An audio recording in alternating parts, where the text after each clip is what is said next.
All right, guys, it's only taken me 6 years to book this next guest. Very difficult person to book, but I made it happen. George Farmer, welcome to Candace. Hi, honey. How come it's taken, why do you never come on my show? I try so hard to get you on the show, and it's been 6 entire years since you've done that. You know, your skills are in front of the camera. Mine Yeah. are behind them. Yeah, You know? exactly. I like to let you do your thing. I do my thing. We do our own things, you know? Well, I have a list of questions that the internet would like to ask you. Oh, dear. Don't worry, it's not too bad. I will start, obviously. People love to hear the story about how we met because it was, I wouldn't even say a bit like a rom-com. It actually was a rom-com featuring Russell Brand, who does a lot of rom-coms. He's actually known for a lot of rom-coms. And so for those of people that don't know the story, it was a wintry night in London. I was filming a podcast with a very communist Russell Brand, by the way. I would like to be very clear. Yep. He was very far on the left. Yep. And it was his Under the Skin podcast. It was supposed to be for like an hour. It ended up being 3 hours of filming. And you had a friend, Paul Joseph Watson, who was a mutual friend, but I had never met him. And he and I were supposed to meet up to finally meet off of the internet just to say hi to each other. And he never told me that he had actually organized an entire dinner for me and for Charlie Kirk with about 30 people. So I had no idea that there was a dinner being thrown in my honor in which he kind of pawned it off to you to organize the dinner. Mm-hmm. So I arrive 3 hours late. My assistant informs me that there are a bunch of people waiting for me. I get out of Russell Brand's house, and I was very apologetic when I arrived 3 hours late because I like to be punctual. And I sat next to you, and you basically said nothing to me. Correct. Yeah. I did what I've done for the past 6 years. I just said nothing. And it worked. And it worked. Yeah, it absolutely worked. And then you married me, so I have no idea why. Yeah. 18 days later, yeah, that's right. We get engaged. And I think the first question that a lot of my audience members have is, how did your family and friends react to that? This American girl just breezes on in, and then you're like, hey, I'm going to get married to this person that I barely know after 18 days. Well, most of my friends thought that I was crazy, and I'm still not sure they've recovered from that opinion. But the family took it pretty well. I mean, my parents were they again were like a bit kind of like, okay, this is very crazy, very odd, but sort of we'll go along with it and see where this goes. And then they met you. I think that was a big game changer for a lot of people, because when they meet you, they're always as in awe as I was when I first met you. But they were very receptive, and after a while, I think everyone realized that it was real, you know, and that was the really big hurdle to get over, was that everyone initially thought, is this crazy? Is this just, you know, like a fire-flung romance? And then it was like, okay, this is actually real. This is happening. They're going to get married. And then the mood sort of moved to acceptance, and people got on board, and then they realized how great you were, and then everyone was pretty happy about it. Did you have any friend who, unbeknownst to me, was like, listen, mate, as they say in the UK, listen, mate, you are making a really bad decision, the worst decision possibly of your life? No, not really. I mean, is it a credit to them or a discredit to them? Yeah, probably. I think it's a credit to them. Yeah, I mean, I think my best man, Nick, who you obviously know very well, his original reaction was, "You're crazy, and this is never going to happen." That was really when I first met you. Like on the first night that we first met, people were when I went back from that night, I was like, okay, you know, there's this girl, very interesting, like this could go somewhere, all that kind of stuff. And his initial reaction was, you're completely insane. But then by, you know, come January, come February, come March of the next year, which was 2019 when we got married, it was like, yeah, this is happening and this is good. This is good. Everyone likes you. I remember for me, I didn't have anybody in my personal life that was saying, don't do this, but I definitely had people in my professional life who were saying, I will never forget this. Yeah. We have to call him out, right? We do. Charles Kirk, if you are watching right now. But obviously he was very young, and both of us were just so absorbed with politics, and we were traveling together everywhere. Charlie really was like a little brother to me. And I remember he's just like, you just cannot do this. You don't know this person. And then one of the donors to Turning Point USA was telling him it would be very bad for my brand. And that really stuck with me. That one of the donors said, it would be very bad for your brand for you to like not marry a black guy from the projects or something like Yeah, that. that's right. Yeah. And I was sort of rebutted. Do you think it's been bad for your brand? Sort of rebutted. That's the real question. I think is it bad for your brand now? Well, I do not typically consider who I'm going to marry as a brand decision, which is what I explained Maybe to you them. should. Yeah. But yeah, we got married and we proved the naysayers wrong. And it's been a lot of learning experience. And I think another question that a lot of people have is, what is the most difficult part about being married to Candace Owens? How long have we got? Well, I like to joke with you, and you know that I tell you this joke. So really, this is just for the audience, but I like to joke that there are many different women I'm married to because I'm never quite sure who I'm going to get in one day. So it's like someday I'm going to get one personality, and the next day it's this personality, and then you've got your investigative journalist hat on, and then you've got your mother's hat on, and then you've got your Catholic hat on. So there's a few hats that you're wearing at any one point in time. So it's always fun. I wouldn't say that's difficult. It's really just a joy of who you are as a person. You're being kind. It's also been a tremendous challenge. And I think personally to you, because you're so different from the environment that you're now stuck into, which is to say, yeah, that's true. You are an Englishman. You like to retreat, sort of read your texts, a quiet place with a cigar. Yep, this is all correct. This is all very correct. Yep. And then you marry this sort of loud American. You don't like taking pictures. You don't like being seen or photographed. And then you marry this loud American. And so you've really had to adjust, I think would be the correct word. Yeah, it is the meeting of the two cultures is perfected in our marriage, I would say. Yeah, the bombastic Americanism versus the retired English persona has definitely been like fine-tuned. But I think that I love America. I mean, it goes without saying, but I love the American spirit and culture, and you obviously embody much of that. It's much more exciting in so many ways than England. And that's not to say that I don't love England, because I do love England, but there are parts about England which really are just quite like melancholic, I would say, and quite nostalgic. And that is not who I am necessarily as a person. I'd sort of grown tired of that by the time that we had met. I was much more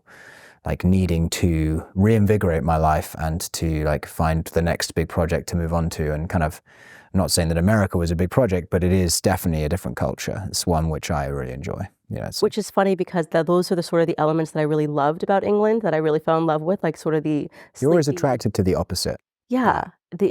England, particularly London, is a bit of a Jane Austen novel, and it's one of those, at least for me, one of the cities that actually like lives up to the hype.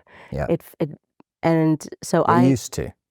I think it's like it's faded a bit now, you know, under Sadiq Khan, who's a pretty terrible mayor. But many people say that it's changed a lot. It was had a kind of peak age, but like it is beautiful. It's a great city. It's a nice city, but it's changed a lot. But England as a whole, like, is a very beautiful country. I mean, it's filled with beautiful, you know, history, tradition, churches, culture, the universities, the ancient universities like Oxbridge, Durham, you know, they're wonderful places to visit. But it is in danger of kind of slipping into that like European psychosis of just becoming a beautiful museum.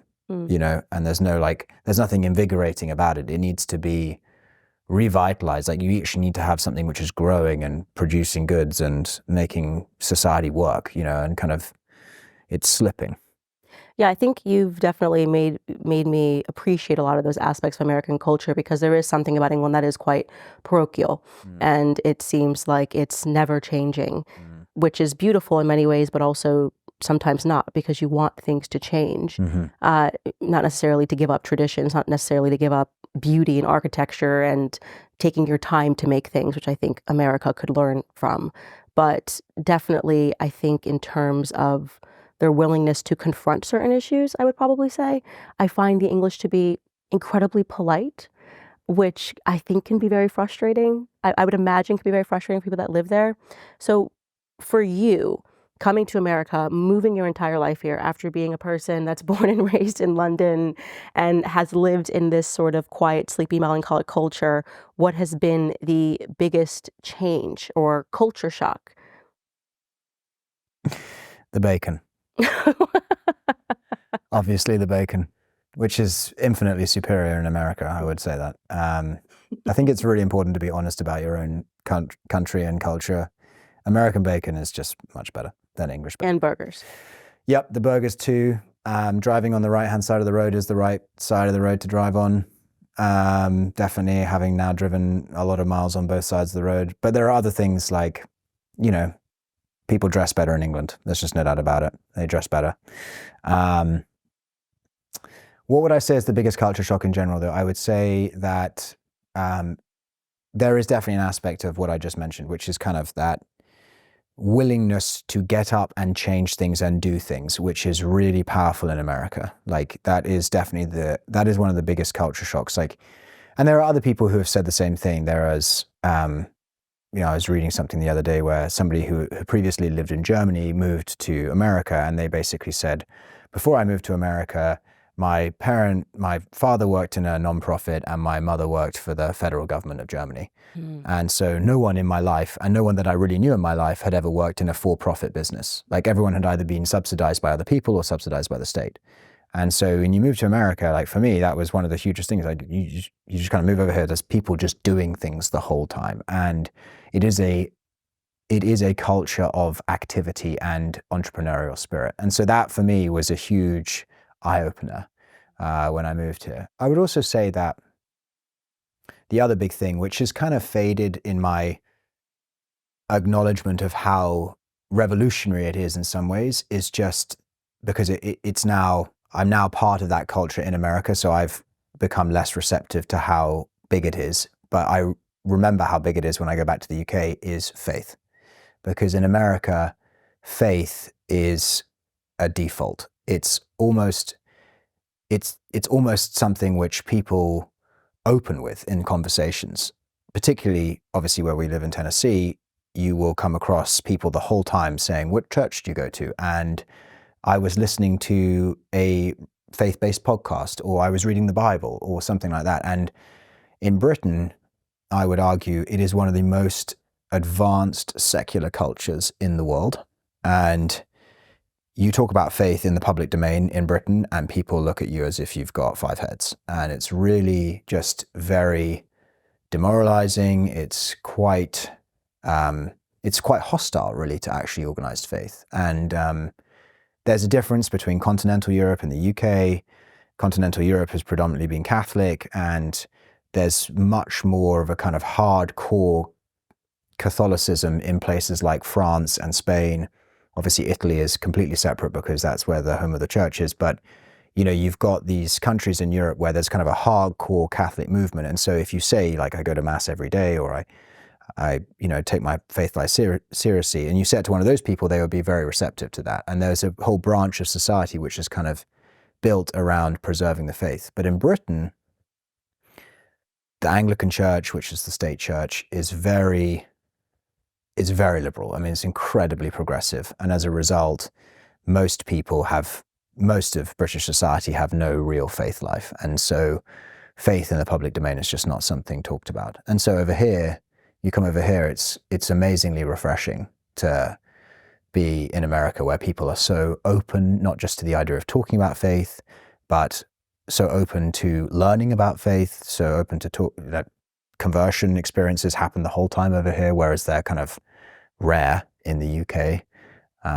But yeah, that's probably one of the biggest culture shocks, I'd say. Yeah, that's interesting because it's a bit of a paradox when you consider the fact that if you could attribute the beauty and the timelessness and the inspiration of Europe to anything, it would be Christianity. Yeah. And so to hear so many people say that they've abandoned those roots, it's interesting how they've landed upon that. But that's a perfect segue, because obviously one of the biggest questions that we get about you, or the most frequent questions that we get about you, is about your faith.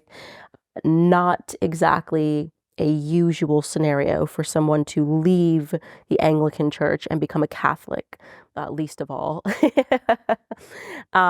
when they were actually raised with a strong faith. So I guess, can you just speak a little bit to your faith journey, speaking about your household, how you were raised, whether your parents had faith, have faith, and then let's get into your decision to, we say in America, study theology. You would say to read theology in the UK at Oxford.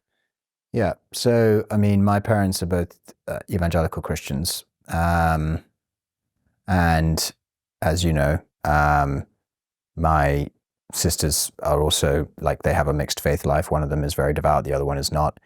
I was raised in a home which is still to this day, like, my parents' house would be very built around the Bible, would be very built around a daily prayer life, a weekly church attendance. Like, that would be something that is just Bible studies, like very regular, involved in the church. Faith was a huge part of our life growing up.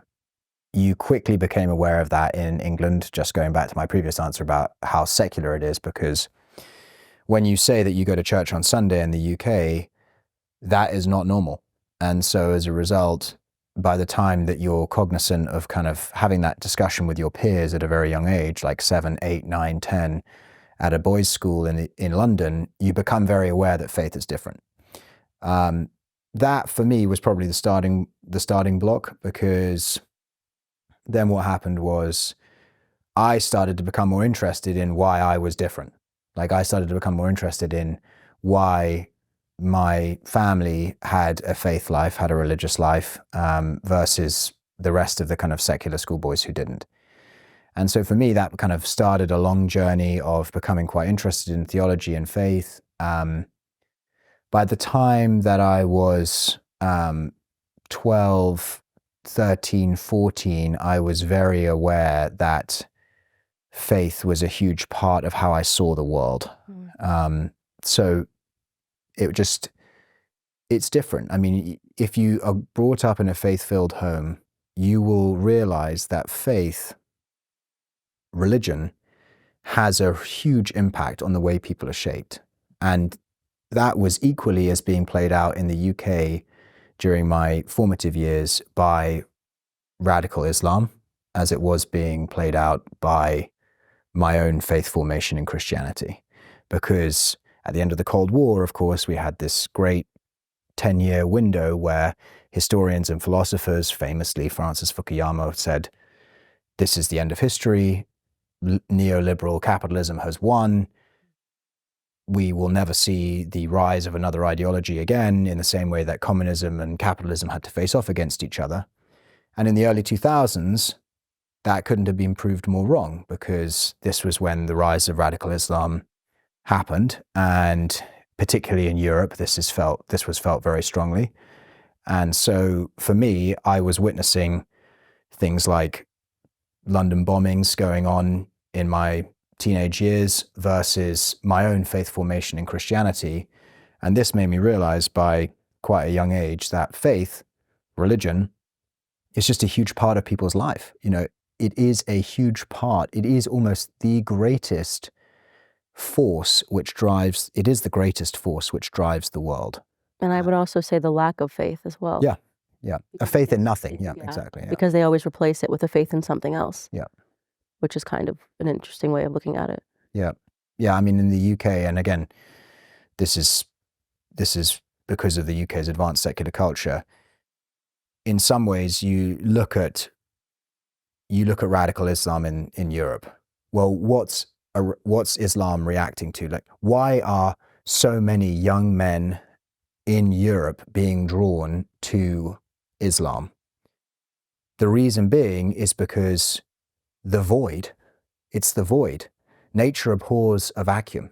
And so you've had the churches in Europe, whether it be the Catholic Church or the Protestant churches, they have stripped themselves of true theology. And the Catholic Church in Europe is as guilty as this of anyone else. You've had this progressive, weak, wishy-washy, liberal gospel being preached by, you know, every pastor under the sun. And then you've got this religion which crops up, which shows affirmative action absolute strength. Mm. You know, these are the tenets which appeal to young men, particularly in Europe, and of course in the Middle East, but, you know, predominantly in Europe, a lot of the radicalism within Europe is now homegrown. It's not being imported, it's being homegrown. And so this is the key, you know, driving force, is the fact that theology, like Christianity in Europe, has been stripped of its actual truth, its eternal truth. And that's not to say that, okay, you know, there would be no conversion to Islam if Christianity was standing on its own 2 feet. But it's definitely the case that if you look at the UK, for example, you've got this progressive, weak Anglican church, which is basically saying that, you know, left-wing politics is good, and, you know, the predominant role of the church is to care about the environment and, you know, all this kind of nonsense. And actually, of course, people don't just want a social gospel. They want eternal truth, and they want real faith. They want to be told, this is how you should live your life, right? This is the real meaning of life. It's not just about, you know, the environment and net zero and whatever else that we're coming out with. What you're talking about is really just the absence of authority and structure, and people actually crave that in the end.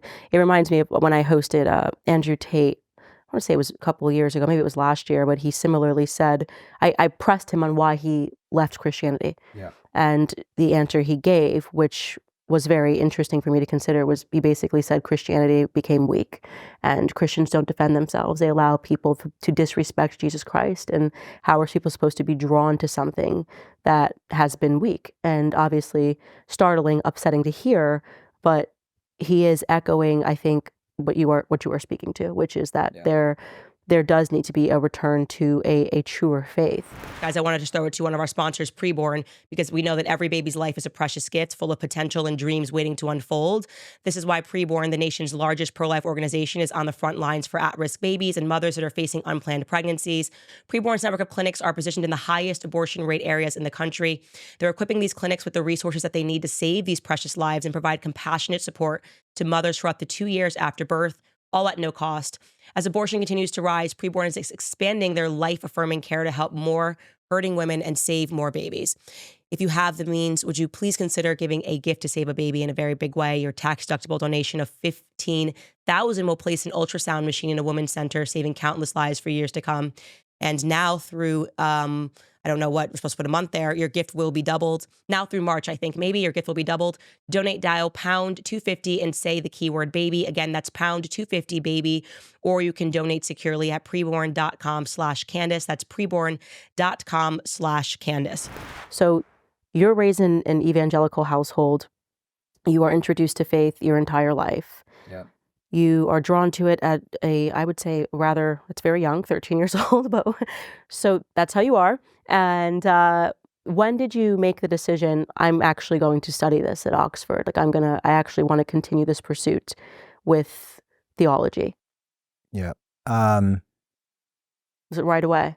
Did you consider a second subject? I sort of thought about history at one point, but it was quite clear to me, I think, that theology was the answer. You know, I was very interested in it. As I said, I was just very, very interested in it. By the time I was 15, I had begun the conversion experience that I then went through for the next 5 years to Catholicism, which culminated in me converting when I was at Oxford. Let's slow this part down, because this is pretty big, obviously, especially as, like I said, someone raised Anglican. So you're at Oxford, you're studying theology. What moved you as an evangelical to the Catholic faith, which I imagine you were raised with a different understanding, a different perspective? Evangelicals do tend to hold a lot of, I would say, strong feelings against the Catholic faith, both here and abroad. The whore of Babylon. No, that is, some evangelicals would say that. But yes, of course. I mean, I was brought up in a home where I think it was viewed with suspicion at best. Although, you know, to give my parents credit where it was due, they had always basically said that it was the personal relationship with Jesus which mattered more than anything else. And so, you know, my dad has frequent examples of Catholics he had spoken to who he definitely knew, had personal relationships with Jesus. But generally speaking, the Catholic Church was perceived of as nominal, like nominalism, where people just went, they didn't really understand where they went, and filled with superstition was the two phrases that kind of stuck out. Henry VIII may have had something to do with that. Well, for the corruption of the Catholic Church in England was started with him for sure. But the persecution, actually, really, I should say. But basically, smells and bells was a phrase that frequently stuck around in my head from when I was growing up, because that was how the Catholic Church was perceived. But for me, in part, there was kind of a numbers component to it. And this is just something which I think is how my brain works. But I didn't really understand how we could be saying that before 1517, we just had this big kind of black hole of Christianity from the time of the apostles until Luther crops up. And so for me, that was like, okay, well, what's going on? Like, there must be some living faith in this 1500-year window, even if you want to call it like a 1200-year, 1300-year window, because for the first 200 years, you have the kind of apostolic age. So, what's going on in that period? And for me, that was like well, we're not just going to write off this entire period of history. And I do like to challenge ideas and concepts and just figure out what's going on. And for me, I was like, okay, well, you've got doctors of the church, you've got some of the greatest minds ever, like Thomas Aquinas, ever in human history, who occupy this period, as well as countless popes whose writings have been imbibed and kind of consumed by Western civilization since. So what's happening with these guys? Like, are they Christians? Are they not Christians? And so that was really kind of where it began for me. That was the early church. The first 700 years was what I then went on to study. But that was kind of really where I began my inquiry, was like, this doesn't make any sense. I just don't believe that there are no Christians here. So let's figure out what's going on. And so that was kind of where I started. And I had this great priest at school who was actually an Anglican priest, but he ended up becoming a Catholic as well. But he was very good at rebutting many of the preconceived ideas that I had about Catholicism. And so he started to really kind of challenge me on a lot of my positions. And that was kind of where it all began. Okay. And was there a singular moment that you can recall in your mind when you went, this is it, I'm actually going to convert to the Catholic faith? I wouldn't say, no, not really, no. I mean, there was a moment, I remember the first time that I went into a Catholic church there were two moments probably. There was once where I was in a Dominican monastery in Croatia, where I very much felt that there was a calling. It was, in some ways, I know this is a weird thing to say, but it was kind of the silence of the place. I just felt, I'm drawn to silence. I think you know that. But I like the silence. I like the reflection time. It's like the early church fathers, who were the desert fathers, have always had an appeal to me, because they wanted to lead this contemplative life, studying the Lord, like in silence. And so for me, it was something about the silence of this church, which I just found very kind of inspiring, overwhelming in some ways.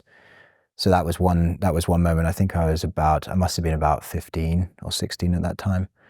And then there was another moment, which was the first time that I went into a church, and that was in London, Westminster Cathedral. And I sat at the back and I prayed a rosary for the first time in my life. And I didn't really know what I was doing, but I just wanted to make that first step. And then when I did that, I prayed before the Blessed Sacrament, which was also a huge kind of, for me, that was something which I had really begun to appreciate. Like, this is Christ. This is not just bread. This is Christ. And it was not an easy thing to tell your parents. In fact, you didn't. I didn't. No, that's right. Yeah. Most kids are like hiding drugs from their parents. You're hiding a rosary from your parents. Yeah. It just was like, I was very nervous about it. And I didn't really know. I was confirmed, and then I sort of carried on living, and for me, it was something that I didn't want them to kind of know about to start off with. And but why? because my parents were big time evangelicals, really. And But what did you think their reception would be to that? That you kind of wanted to keep the peace, so to speak. yeah, I did want to keep the peace. Yeah. I guess it was quite cowardly of me now if I think about it, but it was. I guess I was sort of afraid of one of those kind of medieval reactions of being like, "Get out of my house," and crying, and I don't know. I don't know, to be honest, what I thought the reaction would be at the time. I probably thought it was going to be something like that, kind of quite dramatic and arguments and explosions and all that kind of stuff. But how did they find out, or how did you tell them? I actually don't know how they found out. They found out, but they never. But then they confronted me about it, and we had a conversation. But they already knew by that point, so clearly somebody else had told them. We saw your son. Yeah, walking literally up the steps to mass. Yeah, exactly. So I think they kind of knew that it was coming because I kept on talking about the Catholic Church, and I sort of started talking a lot about that, and I was talking more and more and more about it, and I think they kind of figured something was going on. But then when it actually happened, I didn't tell them, and then they confronted me about it later on. Mm. So now that you're in America, and I think there's a lot of faith discussion happening now, what would you say your perspective is? Because this is something that you and I discussed. There are these slight differences. It's kind of difficult to speak to regarding the way that certain topics emerge in the UK and certain topics emerge in America. Like, we are brother and sister, but there are some differences, you know what I mean? And one of the things that I had kind of spoken to you about was even evangelicalism, faith is so different. Like, when I think of your parents who are evangelicals compared to evangelicals in America, it just feels different, it just feels very different. So what would you say are some of the differences that you can speak to in, I guess, whether it's religion, faith, or another topic, when it comes to politics across the pond, as opposed to here, on a variety of subjects, abortion, faith? Yeah. I mean, faith obviously is one that I've spoken about already. I mean, abortion is something which is an interesting one because, again, abortion is not really discussed in the UK. It's kind of a settled topic, which over here it is very much not. I mean, the funny part is that the perspective of many Brits to America, and I'm sure there'll be people in the comments who will be like, I'm British and I disagree with you on this, but generally speaking, the perspective of Britain is that America is kind of a bit crazy, and Europe as a whole, Europeans tend to, and I don't agree with this, but this is often the way, they tend to look down their noses quite a bit at American culture. Like, Europeans think of themselves as quite highfalutin, and they kind of are like, sort of Americans, they're crazy Americans. But of course, really what that actually is a reflection of is the freedom of the intellectual mind, right? And actually the reason that they say it's crazy is because Americans have this great inquisitive attitude to things. They don't accept standard norms. They are willing to challenge. And that confrontational attitude then reflects itself in the way that they debate topics. So abortion, like, take that as an example. Americans are not willing to those who are pro-life and even those who are pro-choice, neither side are just willing to accept the standardized norm. They are prepared to fight for whatever they believe. And that is the same on other topics such as vaccines, for example, which I know is something that you and I talked about when we first got married. In Britain, the vaccine schedule is just accepted by everybody and nobody really talks about it. It's, I think I give the illustration that when we first got married, you sort of asked what I thought about it. And my answer was kind of like, well, it's the same as sort of what I think about Tuesdays, just like, it happens. I mean, who cares, kind of thing. And over time, obviously you and I have talked extensively about these and that's changed my mind about a lot of things, but also it's been very interesting to see how Americans fight for this particular topic.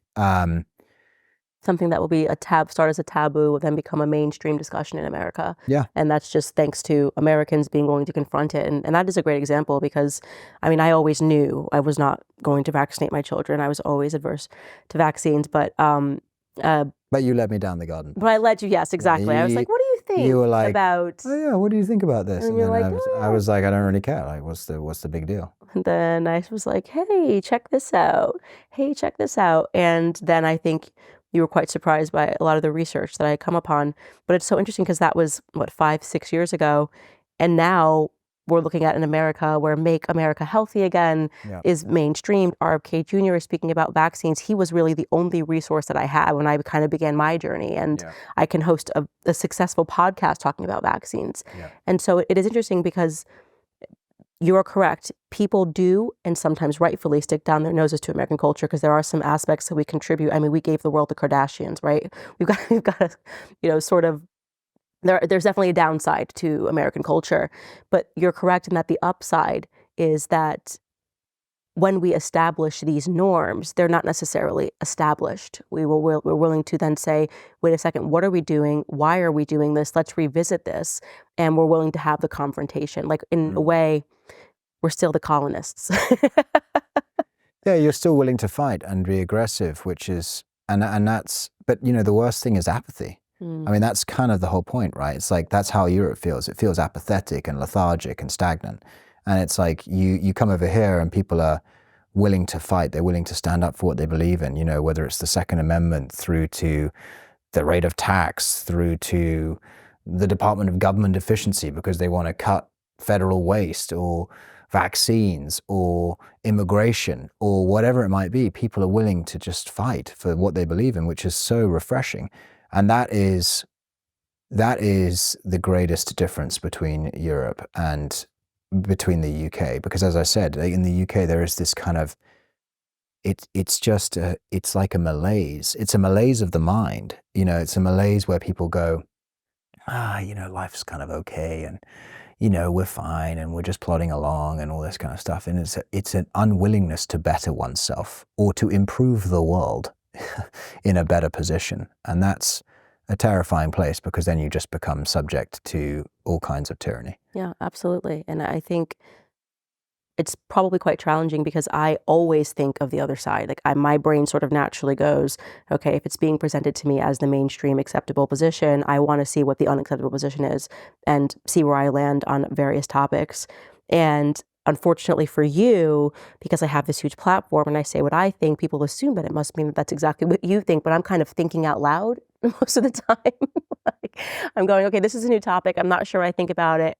And that must have an impact on your life, because people just assume that we agree on everything, and we don't agree on everything. We don't agree on everything. So what are we? Yeah, of course we don't. Of course we don't. Yeah. And I think that's something people are very interested in, is how do we navigate that? Because I don't really think we think about how to navigate that, but it is a big thing that my positions kind of become the family position on things, because people just assume that this must be what you think. Yeah, I mean, I think my answer to that, when people have confronted me about this personally, is always like, well, do you agree with everything your wife says? Or do you agree with everything your husband says? I mean, it would be weird if everyone thought with a hive mind, because it would just become the de facto. Like, that's weird. That implies that you share an absolute belief in everything, right? Which is very odd. And I've never met anyone who has had that. So I think that what we agree on, because the individual topics themselves are highly nuanced and quite difficult to always reach conclusions on, but I think what we agree on is the process. And I think that actually is more important than almost the end result, because the process that you and I have is one of a dialectic, and it's one of a discussion, a process where we challenge each other on what we perceive to be, well, there is truth. We know that there is truth. We know that Jesus Christ is the Son of God, and that is truth, and here's a transcendental. Truth is a transcendental. But the point being is that beyond that truth, how does that truth reflect itself in the world that we live in? That then becomes the process, the hermeneutic, if you want to call it that, through which we then try and establish other truth. And we don't always reach the same conclusions. Now, there are certain areas where, like, it would be very weird if we didn't. Like, we both obviously agree that, you know, abortion is wrong. And we both agree that the transgender lobby is far too powerful and, you know, is seeking malevolent aims. And all these kind of things. There are plenty of areas where we obviously do reach the same conclusion, but there are other areas we don't. And that's fine. And also, it's a process which like I've changed my opinions about lots of things over the past few years. And I became a Catholic. Exactly. Yeah, it is a willingness to migrate our positions and to realize that we were wrong. I think that is unique. But I don't appreciate until people ask me about it how fortunate we are to be in a relationship where we don't argue about, people just assume like, oh my gosh, you must be arguing all the time about all of these things. And it's like, no, I think we're both too interested. And in the same way that I definitively thought I had all of the traditional mainline perspectives about the Catholic faith, worship Mary, blah, blah, blah. But I was too interested to just shut that down when I saw the way that it was moving in your life, because you became increasingly more pious after we got married, which is really interesting. And we should speak about that a bit. But you did. I mean, you are not the same person that I married. Yeah. And I say that as a tremendous compliment, even though I thought you were perfect the day that we got married. I now look back and I'm like, wow, to see how much faith has moved you. But I say to people, I was so interested. I'm too interested to just go, oh, okay, well, he's just dabbling in a heresy, you know what I mean? Or, he's just worshiping Mary. And I think society has grown so accustomed to being dismissive. Whether you want to say, well, this person's a conservative, therefore they're racist. If this person doesn't want to vote for Kamala, therefore they're a sexist. This person has this perspective, therefore they're anti-Semitic. Whatever the name is of transphobe of the day, I'm too curious. I'm too curious when I see people moving in a certain direction. I want to follow them. Even if I find out that I don't agree, I want to see where they're going. Yeah. And I think that is kind of what makes us such a unique partnership, is that we're genuinely curious. Going back to that movement in your life. So you were a Catholic when we got married. You were not an active Catholic when we got married. And now I would say you are an overactive Catholic. You are about as Catholic as it comes. You attend the Mass multiple times a week, morning Mass. You go to confession every week. What was it in your life that pulled you in that direction? Because I still don't really comprehend it. It was because you had to pray for me. Yeah, exactly. I was just overwhelmed with the inbound traffic that we had. I was just like, Lord, please help me deal with this crazy woman that I'm married to. No, I'm joking, of course. It was, look, C.S. Lewis writes that how absurd it is to think that the lost sheep can find the shepherd, and the shepherd has to come and find the lost sheep. That's not to say that I was fully lost. I think I had probably emerged from my lost years. I did have lost years in my 20s. There was no doubt about it, where I had no faith life, so to speak. I mean, I maintained a comatose heartbeat relationship with Christ, in as much as I infrequently attended church. I prayed infrequently. I talked about God. I would have said that I was a Christian, but I was like very weak in my faith. And, really for me, I think there were so many things which kind of pulled me in that direction when we got married. And I think that the whole process of how we met and how we got married and all that kind of stuff was a miracle. Like I said that to you many times in those first 6 months. I was like, this is a miracle. There is too much providential alignment here for me to unpack this all. I was kind of overwhelmed with it at the time. It was something which I just thought was beyond my comprehension. Like there were so many things that, even now when I think about it, now the kind of mystery has faded, so the surprise is less than it was at the time. But there were things like going back into decades ago where I could suddenly see, having met you, that this had been the steps that God had put me on to get to this place in my life. Even the fact that, like, I had a US visa and like all this kind of, it was crazy, at the time, like what I unpacked in those 6 months, and just sort of how I thought about the world after that. That was definitely something where I felt the presence of God. And then there was a recognition, I guess, that the political debates we were in, there were many things, but the political debates we were in required truth. and that is something where I still to this day, I think that if you're a conservative or you call yourself a conservative, and that's, even that word is kind of just a bit meaningless in some ways, but if you want to call yourself a conservative on the American right, you have to say, well, what are we seeking to conserve? And you have to say, well, what is fundamentally at the heart of everything that we believe in America, or even in the West, in the world? What is the truth that we are aiming for? And particularly when you get to these kind of radical fringes of politics where you're talking about, the ability of men and women to change their genders, or even the LGBT lobby, or whatever it might be, like whatever it is, whatever these topics are, you start to realize that truth itself is breaking down into like nothing. It's just being destroyed. Truth is being slowly chipped away at until the kernel of truth is so small that it's so difficult for people to find in those debates. So you have to start, okay, well, where's the starting point? Like what do we go back to? What is the very heartbeat of truth? And the heartbeat of truth has to be absolute. It has to be an objective reality. And the objective reality for truth is Christ.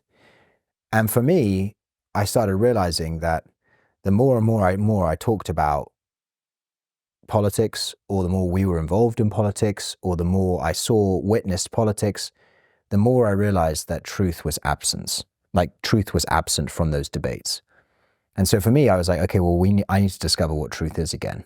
And I need to reform a relationship with that 15-year-old boy inside of me who was really fascinated by theology. And for me, that was I was like, okay, this is the big missing part of my life. Like this is where I don't really have a relationship with God like I used to when I was a teenager and in my very early 20s.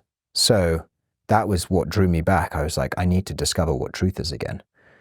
And then that was the first stepping stone. And then it became very apparent to me that re-engagement with my faith was something which I needed to do in a very serious way.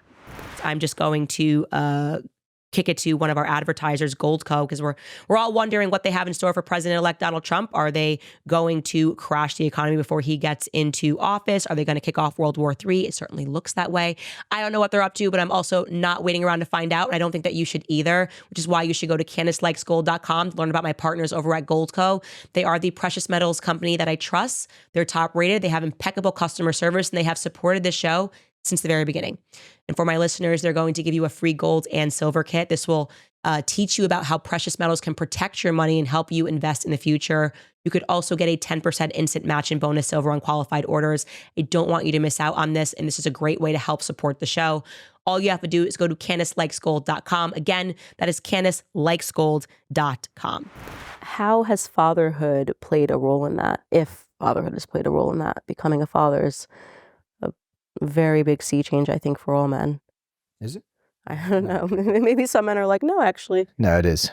I mean, yeah, being a dad is huge. I mean, you want the best for your children, and so I want, I love my children. I mean, there are so many ways that fatherhood changes you. I mean, being a father both motivates you to be the best dad you can be. It motivates you to stay alive, which is a funny thing to say. You become very aware. I became very aware within months of our first child being born of my own mortality. I suddenly became very aware of I'm going to die. And in a non-morbid way, I think about death a lot. And that is because I think our world has lost the perception of death. We do everything to try and avoid talking about death. We don't want to cover the topic. And death is perceived of as this great, we mustn't talk about death. We must avoid death. And even everything we do is in the constant culture of trying to extend life, like plastic surgery.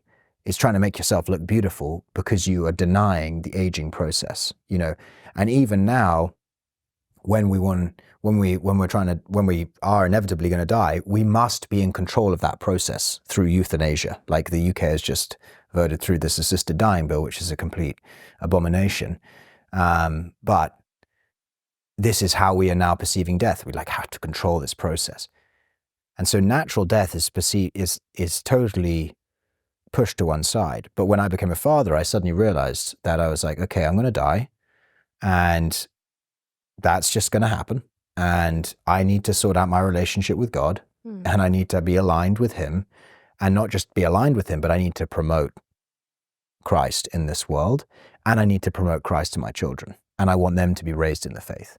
So I want them to have the best relationship with God, because that's the ultimate gift that I can give them, more so than money, more so than anything else. Like, stability is good. Of course, it should be sought, but there are plenty of children who don't grow up in stable homes, who I would still wish the same for them, that they know the truth of Jesus Christ. Right.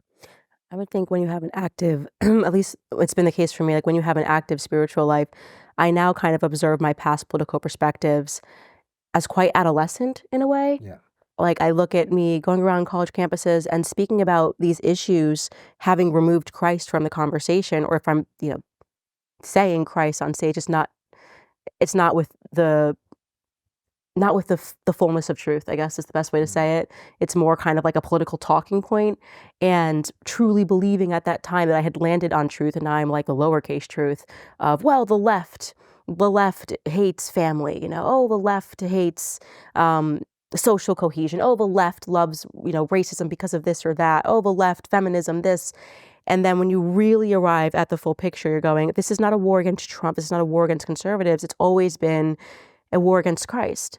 Nothing has changed. And to come to that understanding, it's been so refreshing and calming in a way where I don't crave politics. I talk about this with you often. I don't crave politics in the way that I used to crave it. And I think for a lot of people, politics does become a drug. They're addicted to the high life of politics, like being in the room, meeting people, and then you get into these rooms and people are drunks and addicts and people are sleeping with each other. And that's such a letdown. It's such a letdown because you want to believe that you're really fighting for a sense of morality. But it's only a letdown, I think, if you don't have a spiritual life and you don't have the perspective, a clarifying perspective that, in the end, Christ wins. I think that's really been something that has changed in me since you've sort of, changed my world in terms of spiritualism. Yeah. I think I would just to build on that. Christ has won. It's not that he wins he's already won. And what that means is, but the Bible is very clear about this. And actually the church has taught the same thing for ages, which is that this world, the devil is called the prince of this world. It's his domain, right? In many ways, the world is his domain. And so in many ways, the armies of Christ are actually, we are the aliens here. And the Bible is kind of very clear about this. We are the aliens in this world because we are the people who are living a totally different life to the majority of the world. Like Christianity has always been a religion on the outside. Yes, it had its great kind of medieval heyday where it became the dominant, temporal force, if you want to call it that. But of course, what happened during that time, like the church was infected with secularism as well. Like, there was corruption in it, and there was, the seeking of power, and, there were many problems with it. But, really Christians live as outsiders in this world. Like our home is not this world. Our home is the world to come. And so, when you look at it from that perspective, you just say, okay, well, what's really going on? Like the devil is fighting with everything that he has to destroy all good things in this world. That is what he is seeking to do at all times, and he never takes a day off. It's like you never get a day off. You are always vulnerable. There's always this constant awareness. Like if I've learned one thing of being a Christian, it's that prayer is like oxygen. It is as needed on a daily basis as it is needed, like oxygen or food. You need it every day, because the devil certainly doesn't care whether it's Tuesday and you're having the best day of your life, or whether it's, the day your father dies. It doesn't make a difference. It's the same battle. He will be there, always seeking to destroy you. And so that for me is just something where I'm like, politics, forget it. I mean, like, politics it is tertiary. I mean, Andrew Breitbart famously said that, you know, politics is downstream of culture, and I would add that culture is downstream of faith, because at the heart of whether it's conflict, global conflict, societal change, the rise and fall of ideologies, and this segues back into what we talked about at the beginning, the understanding of faith, the understanding of theology. Like, why was I interested in this? Because at the heart of everything is faith. And it's something which is like very misunderstood, because the whole of our economic system is built off rationality. It's built off humans making rational choices at all times, right? That's kind of our entire economic model is based off rational choices. But humans make what would be perceived of in economic terms as irrational choices the whole time. Like, it's not good necessarily. You could argue that it was, but there's a strong economic argument to say it's not good to give money away, right? Why would you do that? You've earned all this value, you should accrue it to yourself. But Christianity teaches and proposes that you should do that, right? And actually that you should turn outwards and not just look inwards. And actually, of course, when you start doing that, the rewards do flow, because then you will become blessed beyond measure. You know, it's like you give things away, the Lord gives more to you. Second to the Bible, what is your favorite book? Oof. That's a hard one. It is. All right, give me 3. Blackout by Candace Owens. That was the right answer. Yeah, I love. there we go. Well done, you. Thank you. I was being tested. You know, that's a really I good know question. one of them. Well, I guess if I was to say no one that has served the most impact in your life, I would say. You always tell me. I hope I'm right. Shrugged by Yes. Ayn Rand. Okay. I was going to say Ayn Rand. Okay. Yeah. So, but it's funny because that book was very transformative in my early 20s. And when I was a young man, it was huge to me. You know, when I read Atlas Shrugged, I was so overwhelmed by the diagnosis that it provided on our society. But Ayn Rand, you know, she is a very complicated character. She's not somebody that now I would say I would want to be affiliated with, because she's vehemently anti-faith. She's vehemently anti the church. She perceives of the church as superstition. But right? Are you able to separate the author from their work? Well, the work itself... Which is a very deep question, by the way, philosophically speaking. People ask us about movies. Can you separate the artist from their work? Yeah, the work itself, there are shadows within the work itself which I would still want to say are relevant. Like, from an economic perspective, I think that Atlas Shrugged provides a very apt synopsis of much of what the Western world is going through. It is going through a period of like internal cannibalization, right? We are cannibalizing ourselves from the inside. We are not faced currently in America or the West. Okay, you could say like we have, you know, proxy global conflicts going on, but part those to one side. We don't suffer currently a external threat militarily or ideologically, which is going to crush us, right? It's not like communism. And of course, what Ayn Rand was writing, and I've read pretty much every book Ayn Rand wrote, but you know, she wrote extensively about communism, and that was the threat at the time. And so economically, I agree with a lot of her analysis. Like, she is right on the money economically, there's no doubt about it.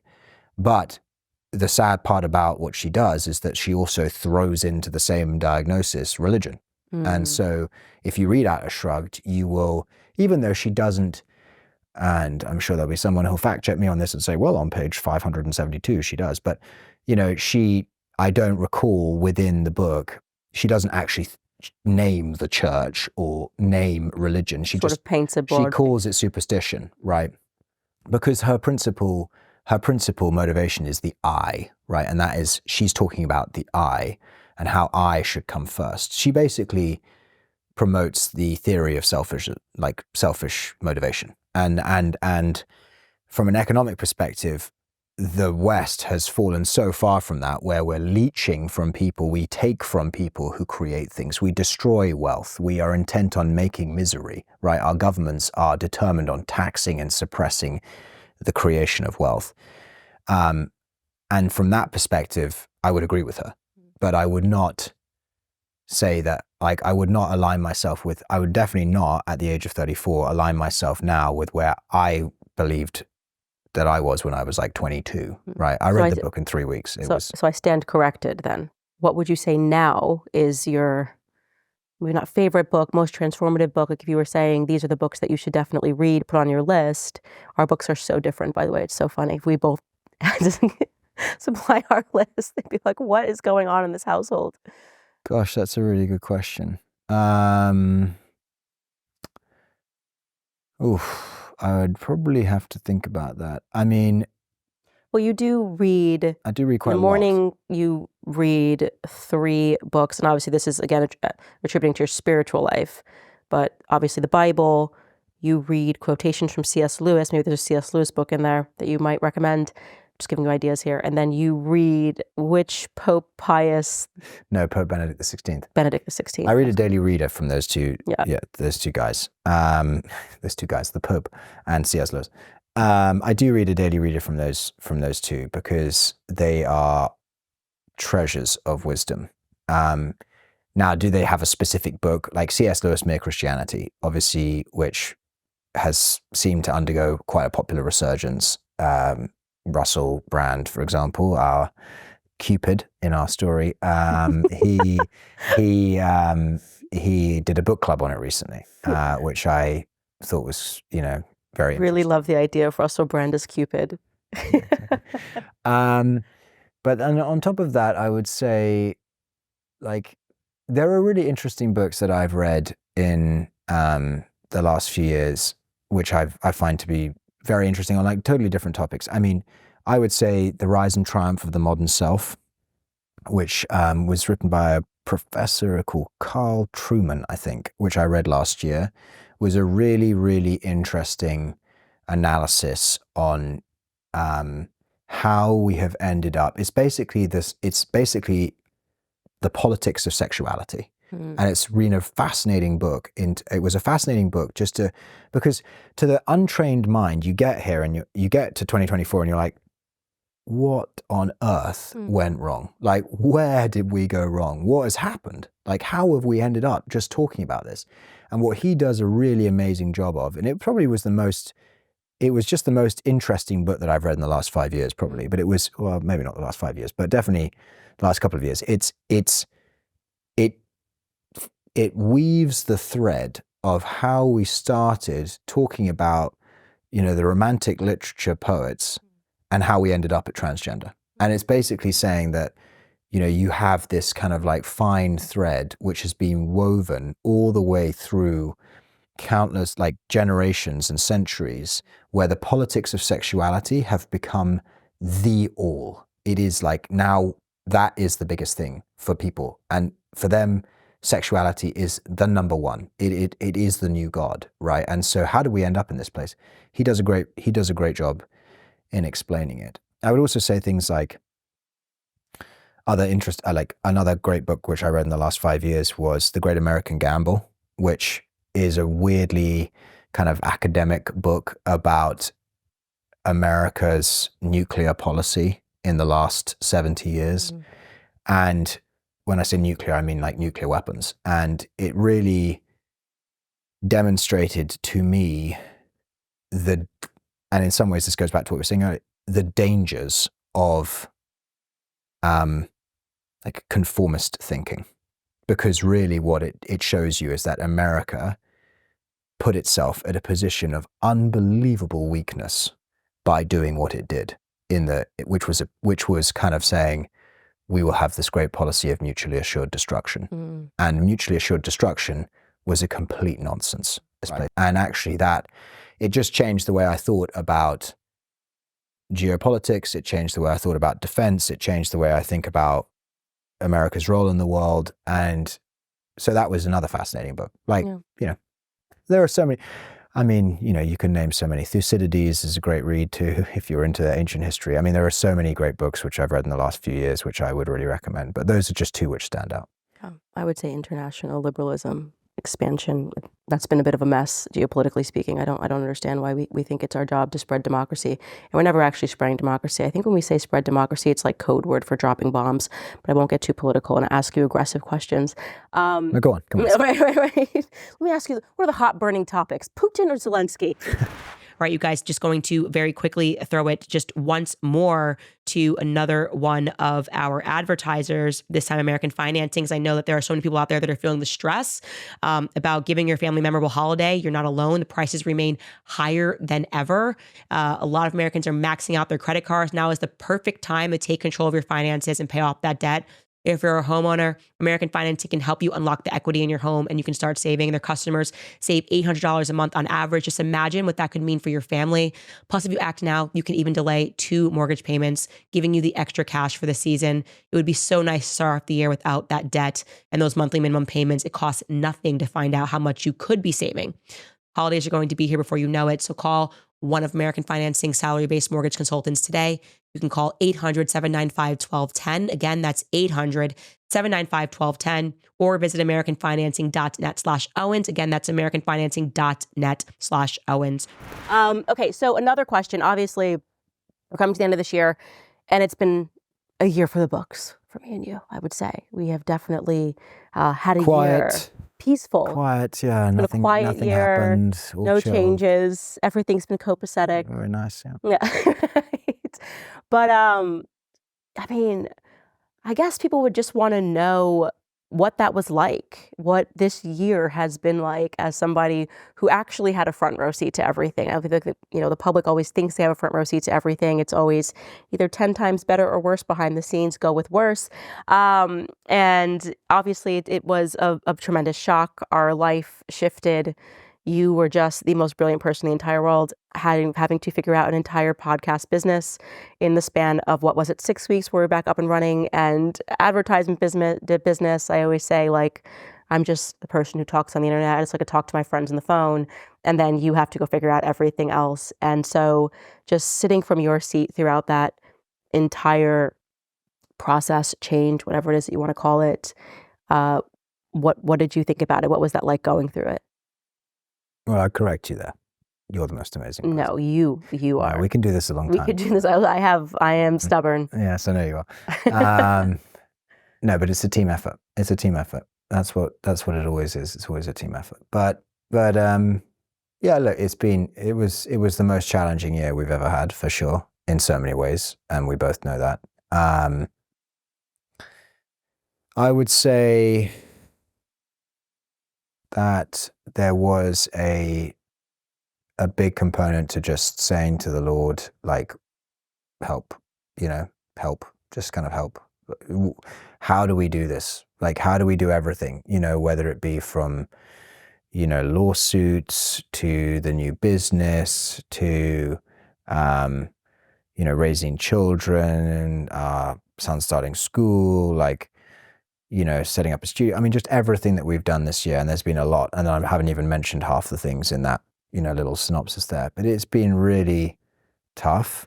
And I would say that it's been good to do it because, fire does strengthen, it does strengthen. And I think that our marriage has definitely got stronger because of it. I think I said this when we were at the Catholic Identity Conference, but our Tuesdays are not kind of average Tuesdays. They're kind of, it's not like waffles or cereal. It's kind of what are they going to publish? Okay, we better do something about this. It's kind of it's just different. And that also means that we do just have this kind of constant need to be brutally honest with each other, which I really enjoy. And I think that actually, in some ways, I know that you've said this, you were very grateful for being fired. You said in your Thanksgiving message that you were thankful for being fired. And I think what that did is for me, the year of change has been in some ways ripping off, it's exposed the rawness. I feel like this year has been very raw. It's been very brutal to just be okay, we're going to get this done, and we're going to get this done, and we've got to get this done, and we just got to do it, and we just got to buckle up, and it's going to be painful, and it's going to be grim, and we just got to get it done. And we've got 3 kids, and you know, it's like, where's the money, and like da da da. It's been a lot, but in some ways it's built a much better relationship that we now have. Not that our relationship before was, I would say our relationship before was like as good as it gets, but now it's kind of like, you know, really battle tested. Yeah, battle tested. Yeah, and then just, it's been tough, but yeah. And it's one of the things that really surprised me is how well we handled it, you know? I'm even surprised by it. I'm surprised by how calm you dealt with everything, how you just sort of figured it all out, and how it didn't. While it was this massive earthquake in our lives everywhere around us, most people can just leave their job. Doesn't become a global story, you know what I mean? And it was every person in the entire world having an opinion about you leaving your job is not a normal thing to go through. And yet, I would say our home was really the eye of the storm, because there is something about adrenaline that does focus you. I think that really is the story of this year. Is it was the focus that adrenaline can breed, where when you have to survive, when your back is against the wall, you just figure it out because you have no other option. And I would have said we had an amazing marriage before, but we had not been battle tested. And I feel so confident now in a way that that's why I say it really was a blessing to have been given this challenge. You know, God is even blessing you in times of tremendous challenge, to have come out the other side so unscathed and just stronger in our partnership. And really, I attribute the success of the show and everything that's happened to you. Everybody knows that who works here. I'm just a cute face on the internet. Speaking about things that I'm interested in, taking people through my 26 personalities that you have to deal with every single day. But it has been amazing. And so I, first and foremost, just want to thank you for this year. Also want to, I know you hate compliments, very English of him. You cannot thank him. You cannot tell him he looks nice. You can't tell him how amazing he is, but he was the rock through this year, so much more so than me. And he just gave me the confidence to just go ahead and be myself, essentially. And I think that's the biggest thing that you can ask for in a marriage. I'm just going to keep complimenting you until you melt into the chair, as an Englishman does. Okay, to close this, some on a topic that is very fun. Okay. Online conspiracies, they are my favorite. Okay.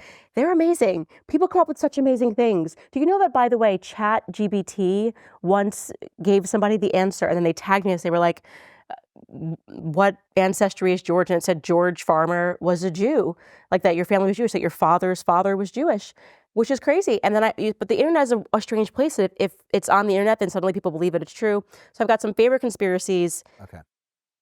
One, that your father is a Rothschild, that I'm a Rothschild. It's amazing. Or I married into the Rothschild family. That's a good one. Uncle Jacob. Just roll with that. I just would like the money. If that is true, I want the money. Uncle Jacob Rothschild. I'm like, where do they go with this stuff? Somebody creates a chart, and the next thing you know, they're like, okay, somehow Candace is married into the Rothschild family. I honestly, guys, if that was true, you would be the first to know. The second one, now this is a new favorite one that we deal with, that my in-laws hate me. Christmas must be very tricky around the table. Yeah, I know. That's a big one. I mean, they're all great. These are great. These are keep going. I'm like, actually, our family, we just get along really well. And that has been something that has been unique and also been a blessing, is how different, I mean, especially, I think when I first met your parents, I was freaking out because we come from such different walks of life. And I really am from like the wrong side of the tracks. But they were just so gracious. And I think that speaks to, obviously, the fact that they are Christian, and your dad dedicates so much of his life. He leads his life as a Christian. So much of his work is driven by his faith and what he does, which is really funny because people have turned this into a conspiracy theory. He's in the House of Lords, like dun dun dun. I mean, I'm like, have you read what he does in the House of Lords? All he does is work on family policy. He leads with his faith. He's just such a wonderful person. I get very defensive when people try to create a conspiracy theory there. I'm like, go look at what he actually writes and what he does and what he dedicates his life to. And they were so gracious and so accepting of us and of me more than anything, like as someone who they did not know at all.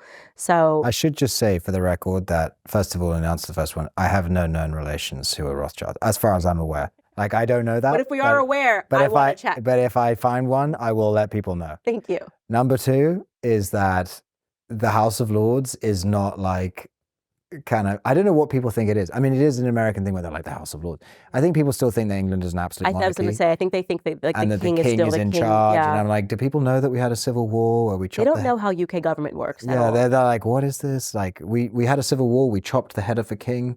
Like Charles I, he lost his head. We had a republic. We had a commonwealth for like 12 years where the Puritans were in charge. And then we restored the monarchy, but a constitutional monarchy. So the king has no power. And the House of Lords is a second chamber, much like the Senate, but with much, much, much less power. Like basically no power. I mean, that's, some lord being like, I have power. But they don't really have very much power. And certainly my parents, to the best of my knowledge, I spoke to my parents today, but as far as I'm aware, they don't hate you. No. They've never told me that they hate you. So that's news to me. They've never given me any indication. It's news to me. That's a recent favorite one. And then the newest one that has emerged is definitely my favorite. That Andrew Tate has blackmail on you. It's just like, Top G. Where did the Top G's got blackmail on you? They're like, this is why. I'm like, what is anybody ever talking about? I can count. I literally think on 5 fingers how many times I've even met Andrew Tate.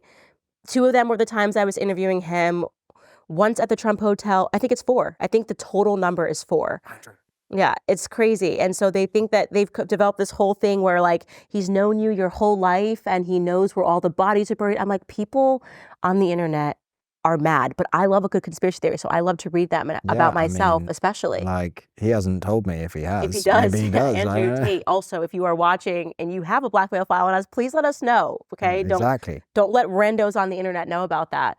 But it is one of the things that I think has made our relationship so strong, is our ability to laugh at it, because you could not survive this life if you did not have a sense of humor. People coming up every day with a new theory, constantly lying, but somehow if you put it on the internet, it must be true. So in closing, again, just want to thank you for this tremendous year. I know my listeners have been trying to have me get you on for a very long time, and they know that you are much more brilliant than me, much more well-read than me, much more handsome than I am. But none of these are true. Couldn't do life without you. That's what I would say in closing. Just still love you more today than the day that we got married. That's the same for me too. Good, you have to say that. Yeah, you pay me to say that. We'll see you in the next 6 years. 6 years later.